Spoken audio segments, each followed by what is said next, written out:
எப்போவாச்சு ஏதோ ஒன்று சாப்பிட்ணும் போல் உங்களுக்கு ஃபீல் ஆச்சுன்னா இந்த சில்லி சப்பாத்தி ட்ரை பண்ணி பாருங்கள். இதோட டேஸ்ட் நல்லாயிருக்கும். கடையில் ஒரு குழிக்கரண்டி எண்ணெய் சேர்த்துட்டு 3 பல் பூண்டை வந்து இடிச்சதில் சேர்த்துருக்கேன். ஹாஃப் சில்லி வந்து கட் பண்ணி சேர்த்துக்கலாம். ஒரு பெரிய சைஸ் வெங்காயத்தை வந்து பொடியை வந்து கட் பண்ணி சேர்த்துருக்கேன். வெங்காயம் நிறைய சேர்க்கும் போது அதோட டேஸ்ட் வந்து ரொம்ப நல்லாயிருக்கும். வெங்காயம் பாதி வதங்கினதுக்கப்புறமா ஹாஃப் கேரட் வந்து கட் பண்ணி இதில் சேர்த்துருக்கேன். கேரட்டும் வெங்காயமும் வந்து நல்லா வதங்கி அதில் இருக்கிற எண்ணெய் நல்லா பிரிஞ்சிருக்கு. கொஞ்சம் போல் வந்து கேப்சிகம் வந்து நான் சேர்த்துருக்கேன். 1/4 டேபிள் ஸ்பூன் வந்து உப்பு, 1/4 டேபிள் ஸ்பூன் சில்லி பவுடர் சேர்த்துடலாம்.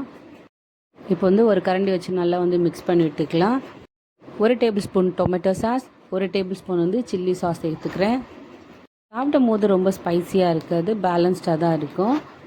சாஸ் சேர்த்துட்டு நல்லா மிக்ஸ் பண்ணதுக்கப்புறமா 100 ml வந்து வாட்டர் வந்து சேர்த்துக்கலாம். ஒரு கொதி வந்ததுக்கப்புறமா 2 சப்பாத்தியை வந்து தின் ஸ்லைஸாக வந்து கட் பண்ணி சேர்த்துக்கிறேன்.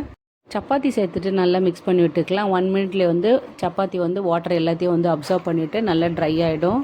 நல்லா ட்ரை ஆனதுக்கப்புறமா கொத்தமல்லி தூவிட்டு கேஸ் ஆஃப் பண்ணிவிட்டு சுட சுட வந்து இதை நீங்கள் சாப்பிடும் போது ரொம்பவே சூப்பராக இருக்கும். இந்த வீடியோ பிடிச்சிருந்தா லைக் பண்ணுங்கள், ஷேர் பண்ணுங்கள், சப்ஸ்கிரைப்